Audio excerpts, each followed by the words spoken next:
Bishop Oyedepo has produced people. They would not exist if it was not for Bishop Oyedepo.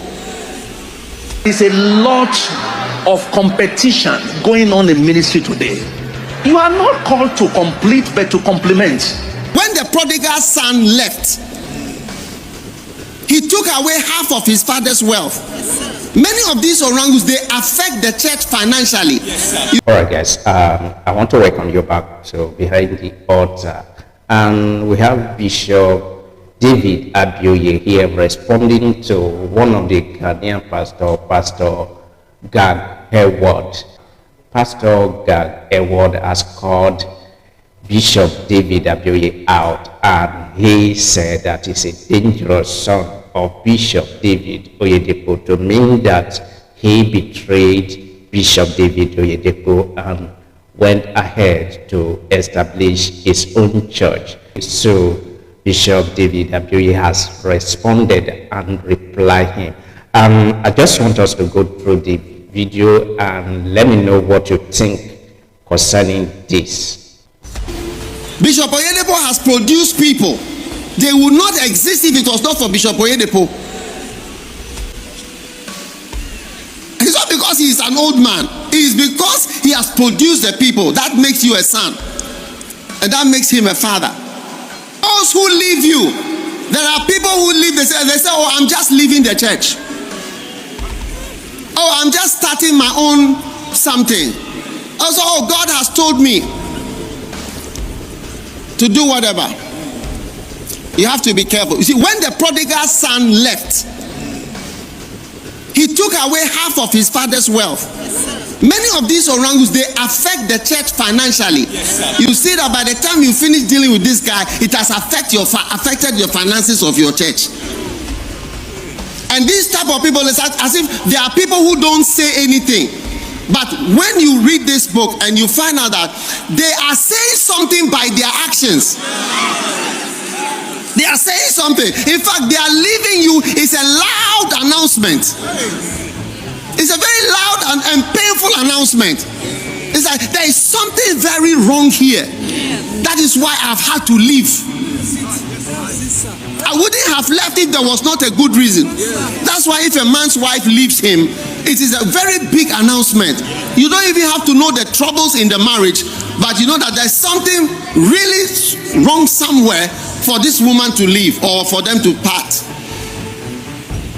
So watch out for those who leave. They look very pious. Their face looks very holy. So, I have nothing to say. You have nothing to say. Your actions are speaking louder than your words. You say you have nothing to say. You have no comment to make. You have no comment to make. You've made your comment. When the boy was leaving his father's house, can you imagine everybody talking in town? Why has the guy left? What is happening? Why has he traveled? He's left his father. I hear the father is a tyrant. The father doesn't understand anything. The father is an old man. It's difficult to stay there. He's a difficult man. He's a hard man. Things are not easy in the house, so he had to leave. All these are the unspoken messages of those who leave you. You have to learn how to deal with them and teach people to be faithful. You see, there are people sitting here who are planning to leave.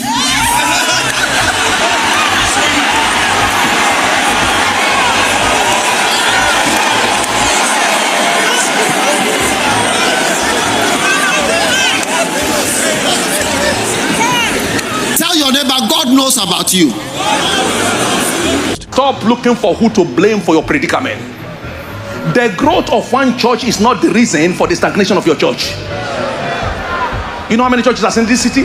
One day I made the calculation, sir, Pastor Paul, and I discovered that all the churches here in the FCT put together are not more than 5% of the entire population. So why are we fighting ourselves? Go somewhere. Go and plant new churches there and see the amazing wonders. Stop struggling that somebody didn't come to your church, somebody went to another church, somebody left your church. You should find out why they left. Find out why they left. You may need to examine yourself. Maybe you are no longer feeding them. Maybe you are no longer meeting their needs. Will a sheep ever die with a shepherd?